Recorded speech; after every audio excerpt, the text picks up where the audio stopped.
नमस्कार, आप देख रहे हैं पंजाब केसरी टीवी और मैं हूं प्रवीण झा। क्या भारत चीन के बीच जो सीमा विवाद है वो लंबा खींचेगा? क्या हालिया बातचीत से इस पूरे विवाद का समाधान हो पाएगा? इसी पर बातचीत करने के लिए इस वक्त हमारे साथ जुड़ रहे हैं राष्ट्रीय सुरक्षा विशेषज्ञ जितेंद्र कुमार जी। जितेंद्र जी, आपका बहुत बहुत स्वागत है। थैंक यू, धन्यवाद। सर, पहला सवाल आपसे यही है कि ये जो हालिया बातचीत हुई है, क्या आपको लगता है कि इस बातचीत से इस सीमा विवाद का समाधान हो पाएगा? देखिए, ये सीमा विवाद तो कई वर्षों से चला आ रहा है, तो इतने सालों में उसका समाधान नहीं हुआ। तो इस बातचीत से पूरा समाधान बिल्कुल नहीं हो सकता है, लेकिन यही उम्मीद की जा रही है कि जो तल्खी आई है, जो तनाव बढ़ रहा है, वो तनाव कुछ एरिया में कम हो जाए। वही बड़ी उपलब्धि होगी अगर इस बातचीत से इतना हम हासिल कर सके। जी और आप ही लोगों के जरिए जो मीडिया रिपोर्ट से पता चलता है कि एक सेक्टर में थोड़ी सी डीएस्केलेशन हुई है, थोड़ी जगह में कुछ जी सीमाओं से दूर गई है दोनों तरफ की है, लेकिन दो और स्थान पे ये तनाव बना हुआ है। मैं नहीं सोचता हूँ कि अचानक जो है इससे इतना लंबा विवाद जो इतना लंबा ये चल रहा है वो अचानक खत्म नहीं। जी। तो क्या आपको क्या लगता है कि ये विवाद जो है सीमा पर ये और लंबा खींचेगा, या इसका कुछ समाधान अब इस बातचीत के बाद कुछ होगा, या और लंबा खींचेगा ये इसी तरह से? देखिए, ये इतनी आसानी से और इतनी जल्दी बहुत पुराना विवाद है, इतनी आसानी से नहीं खत्म हो सकता। जो विवाद है, तनाव खत्म हो सकता है, इसकी उम्मीद की जा सकती है। लेकिन जहां तक लग रहा है मीडिया रिपोर्ट पढ़ने के बाद कि भाई चाइनीज जो है कुछ एरिया में आ चुके हैं। एक फौज के पुराने जनरल हैं जिन्होंने लिखा है कि 4 से 5 किलोमीटर भारत की सीमा में चाइनीज घुस आए हैं एक एरिया में। तो लग नहीं रहा है कि बहुत आसानी से इससे हम निकल पाएंगे, लेकिन फिर भी अपनी सरकार और अपनी फौज को हमें दाद देनी चाहिए कि वो बड़ी इसके साथ जो है कामली ठंडे दिमाग से वो लगे हुए हैं। और मुझे सर लगता है कि अगर ठंडे दिमाग से उनको रिबफ किया जाए तो चाइनीज की पुरानी आदत है ब्रिंक पैन शिप करने की, तो इससे हम निकल के आ सकते हैं, ये तनाव कुछ कम हो जाए। लेकिन जो विवाद चीन के साथ है सीमा को लेके, जो उनका परसेप्शन है वो हमारा परसेप्शन है, देखिए वो आने वाले कई दशकों में खत्म होगा, मेरा ये मानना है। अगर हम थोड़ी देर के लिए थोड़ा रिलीफ मिल भी जाता है तो चीन की हमेशा से प्रवृत्ति रही है कि सीमाओं को आगे खींचना।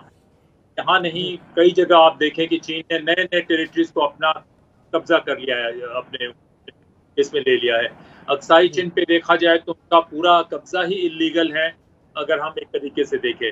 1999 में भी वो 5 किलोमीटर, जब भारत कारगिल का युद्ध में व्यस्त था, वहां से ट्रूप हटे तो 5 किलोमीटर फिर वो अंदर घुस गए। डिप्लोमैट जी मैगजीन का कहना है कि वो 640 square kilometre line of actual control कहीं कहीं से पुश करके अंदर आ चुके हैं। हमें इसके बारे में और कहीं से कोई जानकारी नहीं है, लेकिन चाइना की जो प्रवृत्ति है उस प्रवृत्ति से लगता है कि चाइना लगातार कोशिश करते रहेगा भारत की सीमा में अतिक्रमण करते रहने सर, का। चूंकि हम अपने और अब उसके स्क्रीन पर पास दिखा रहे हैं और ज्यादा फिंगर वजह है एट जो क्योंकि जो है, फिंगर चाइना एट विवाद के बारे में। उसको सिक्योर करने के लिए उनके पास और ज्यादा वजह है कि वो थोड़ा और अंदर घुसने की कोशिश करे और उसको सिक्योर करने की कोशिश। सर, चूंकि हम अपने स्क्रीन पर लगातार दिखा रहे हैं फिंगर एट जो विवाद है, लगातार चीन के तरफ से यह कहा जा रहा है कि जो 4 यानी फिंगर 4 तक जो है वो जो लाइन है उसको चीन मानता है कि वहां तक उसका एरिया है, जबकि भारत का यह कहना है कि फिंगर 8 तक भारत का कब्जा शुरू से रहा है। आप इस विवाद को कैसे देखते हैं? क्योंकि ये जो फिंगर 8 विवाद है क्या, आप अगर हमारे दर्शकों को समझा दें विस्तार से तो। और दूसरी बात देखिए, कि जी सर बताइए। बोलिए। सर, फिंगर 8 विवाद के बारे में जानना चाहेंगे आपसे। देखिए, ये सीमा पे जो है, जो टेक्निकल लोग हैं वो उन्होंने कुछ पहाड़ का एक हिस्सा है जो पनांगतो लेक है, उस लेक के अंदर घुसता है, तो उसी को फिंगर कहते बोलते हैं कि छोटा छोटा एरिया जो है उसके अंदर जी घुसता है। तो भारत का मानना है कि फिंगर 8 तक जो है उसका ये रहा है, कब्जा रहा है और वहां तक अपने लाइन ऑफ जी एक्चुअल कंट्रोल रहा है। लेकिन चीन ने क्या किया, जैसे मैंने कहा 1999 में उन्होंने कुछ अंदर चले आए। कई दफे फिंगर 4 तक भारत का कब्जा रहा, हाल तक जो है भारत के कब्जे में फिंगर 4 तक रहा। लेकिन जी चीन कहती रही कि नहीं, फिंगर 2 तक जो है उनके उनकी टेरिटरी है। और जैसे जी कहा कि हर बार उनकी ये टेंडेंसी होती है कि इस एरिया में आए, घुसने के बाद है वो वहाँ पे बने रहें। जब जोरों से उनको निष्कासित किया जाता है तब वो निकलते हैं।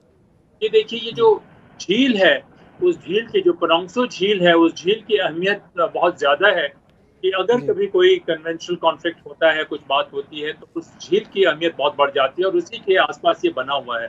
तो जी भारत की ये रही है कि फिंगर 8 तक उनके कंट्रोल में रहा है, लेकिन चीन ने फिंगर 4 तक 8, 7, 6, 5 जो है वो ऑलरेडी कब्जा कर चुके हैं। नहीं कई तो बार वो उसको तो फिंगर ग्रे 2 तक एरिया भी माना कंट्रोल गया है ना, जो फिंगर 4 से फिंगर 8 तक का जो एरिया है उसको तो ग्रे एरिया के रूप में माना गया है कि वहां पर कोई भी किसी की भी सेना जो है वो ज्यादा जाती नहीं है। नहीं, ये जो मीडिया रिपोर्ट्स हैं उसके बेसिस पे पता चलता है कि चीन जी की कभी-कभी टुकड़ियां आ जाती थी, फिंगर 4, फिंगर 2 तक वो पेट्रोल करती रहती थी और वो जी कहते हैं कि नहीं, फिंगर 2 तक उनके पास है। लेकिन भारत के इसके हिसाब से जो 1960-62 या 1990 तक जो है, जो उनका रहा, तो उसमें फिंगर 8 तक जो है भारत के फौज जो है वहां पे पेट्रोल करती रही। फिंगर 4 पे उनकी ये कब्जा बनी रही। फिंगर 8 पे जो है चीन ने एक पोस्ट बना रखा था, 1990 में शायद पोस्ट बनाया था उन्होंने, और वो पोस्ट उनका फिंगर 8 पे बना रहा है।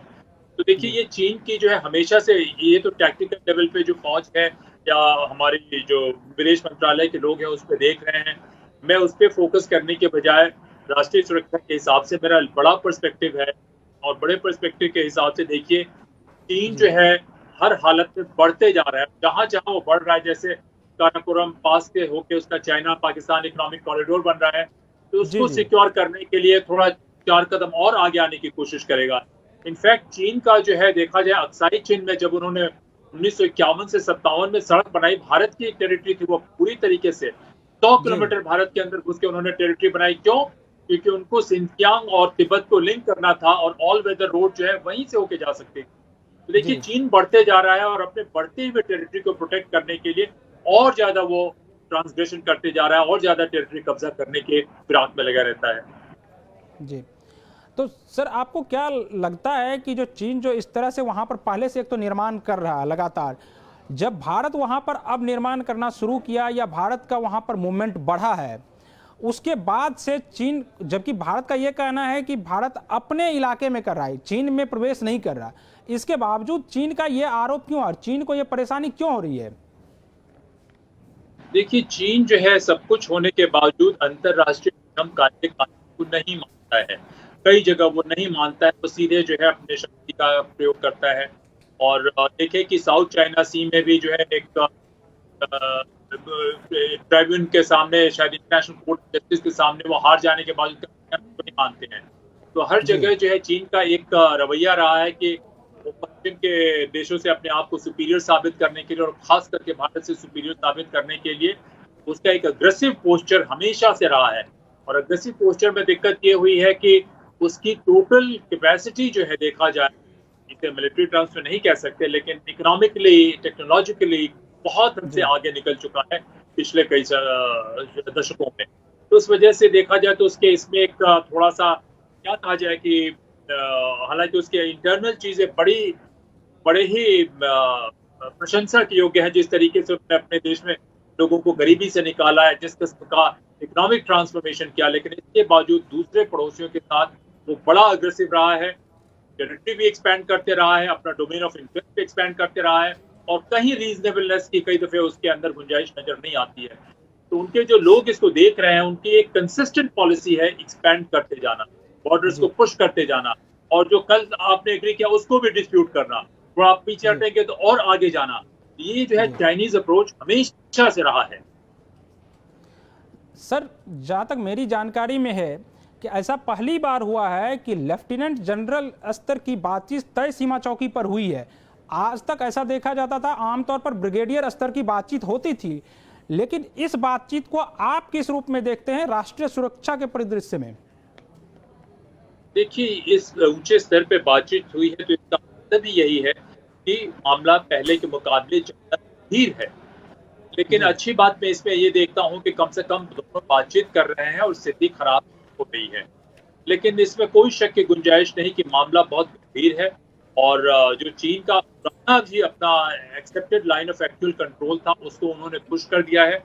और जी देखिए इसमें हकीकत क्या है ये तो नहीं कहा जा सकता, लेकिन ये अटकलें तो लगाई जा रही हैं और उसके लिए जी बहुत ठोस वजह भी है। और अटकलें ये है कि चीन के खिलाफ पूरे दुनिया में एक विचार बन रहा था और उस विचार बनने के बाद उनके ऊपर एक दबाव बन रहा था और उस दबाव को दूर करने के लिए एक रिवेंज के भावना से कहें या जिस किसी भावना से कहें, उन्होंने भारत पर दबाव बनाने की कोशिश की है। तो निश्चित रूप से ये जो अग्रेशन है, ये जो इंट्रूजन है चीन का, पहले के मुकाबले ज्यादा सीरियस है कि लेफ्टिनेंट जी। जनरल लेवल पे बातचीत करने की जरूरत पड़ी। लेकिन पॉजिटिव चीज ये है कि बातचीत हो रही है और बातचीत होने के बाद कम से कम सर कुछ आपको क्या प्रोग्रेस लगता है हुआ है इसी कि एक बातचीत का एरिया में नतीजा है कि जो ये। चीन जो है वो 2.5 किलोमीटर लगभग पीछे हट गया है? देखिए हम तो मीडिया पे ही डिपेंड कर सकते हैं, हमें तो और कोई जानने की वजह नहीं है। तो मीडिया की जी रिपोर्ट तो यही कह रहे हैं कि चीन सिर्फ गलवान रिवर के पास जो है वो 2 से 2.5 किलोमीटर पीछे हटा है, लेकिन 2 और जगह पे उनके इंट्रूजन बने हुए हैं, यही जी। सुनने में आ रहा है, यही मीडिया रिपोर्ट कर रही है। सर ऐसा देखने को मिलता था कि पहले लगभग इस तरह से देखा गया कि 3 साल में लगभग एक बार कभी भारत चीन के सैनिकों के बीच झड़प हो जाती थी, लेकिन पिछले 1 साल में ये लगभग तीसरी बार इस तरह की घटना घटी है। तो आपको क्या लगता है कि अब चीन जो है वो पहले के अपेक्षा ज्यादा एग्रेसिव हो गया है? मैं कहूँगा चीन हमेशा से अग्रेसिव रहा है, पहली बात तो ये है। दूसरी बात, जी जो शी जिनपिंग जब से राष्ट्रपति बने हैं, जी इनका अप्रोच और ज्यादा अग्रेसिव रहा है। देखिए इन्होंने पूरे लाइफ टर्म के लिए अपने लिए एक टेन्योर सिक्योर कर लिया है। देखा जी जाए तो आज की दुनिया में ये सबसे बड़े सम्राट हैं, ये एम्परर हैं, भले ही नाम इनका प्रेसिडेंट का हो। और एम्परर होने के बाद ये अपने एम्पायर को बढ़ाना चाहते हैं, तो बढ़ाने जी की वजह से 2 चीजें ये करना चाहते हैं। एक तो अपने मॉडल की सुपीरियरिटी दिखाने के लिए निश्चित रूप से भारत के साथ थोड़ा अग्रेसिव अप्रोच बनाएंगे।